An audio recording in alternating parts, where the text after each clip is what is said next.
প্রথমেই বলে রাখি, যে আইন মেনে চলে পৃথিবীর সব স্থান তার কাছে নিরাপদ। লিগ্যাল ওয়ার্ল্ডে সকলকে স্বাগত।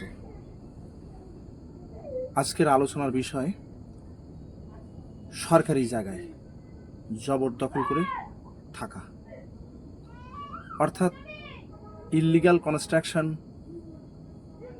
অফ গভর্নমেন্ট ল্যান্ড, অবৈধ দখল।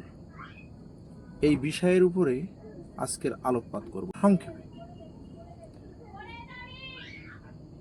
এই আইন নির্ভর করে দেশ এবং লোকাল ল, অর্থাৎ স্টেটের আইনের উপরে।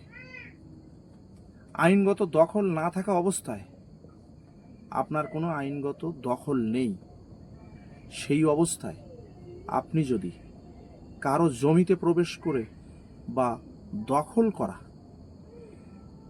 ক্রিমিনাল ট্রেসপ্যাস হতে পারে আপনার বিরুদ্ধে।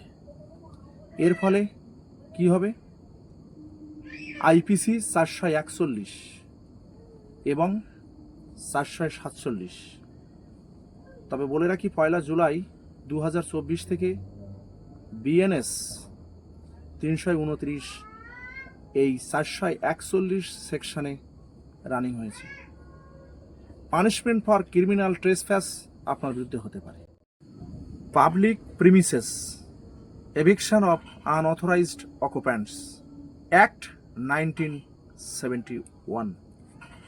যদি কেউ গভর্নমেন্ট বা পাবলিক প্রিমাইস অবৈধভাবে দখল করে, তার ক্ষেত্রে কি হবে? এই আইন প্রযোজ্য হবে। এখানে সেকশন 11 আনলফুল অকুপেশন এর শাস্তি হতে পারে কারাদণ্ড, মানে সিম্পল ইমপ্রিসনমেন্ট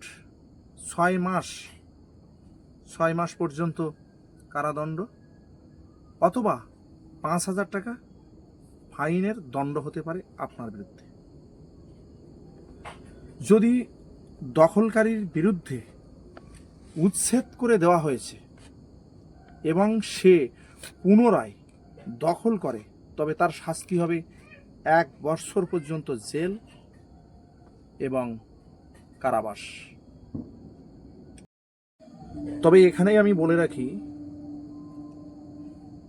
সামাজিক এবং রাজনৈতিক প্রভাব যদি থাকে, আমি এইটা বলতে চাইছি, জমি দখল সাধারণত প্রভাবশালী ব্যক্তিরা, গোষ্ঠী বা ভূমি মাফিয়ারা এর সাথে যুক্ত থাকতে পারে, যাহা এই বিচার প্রক্রিয়াকে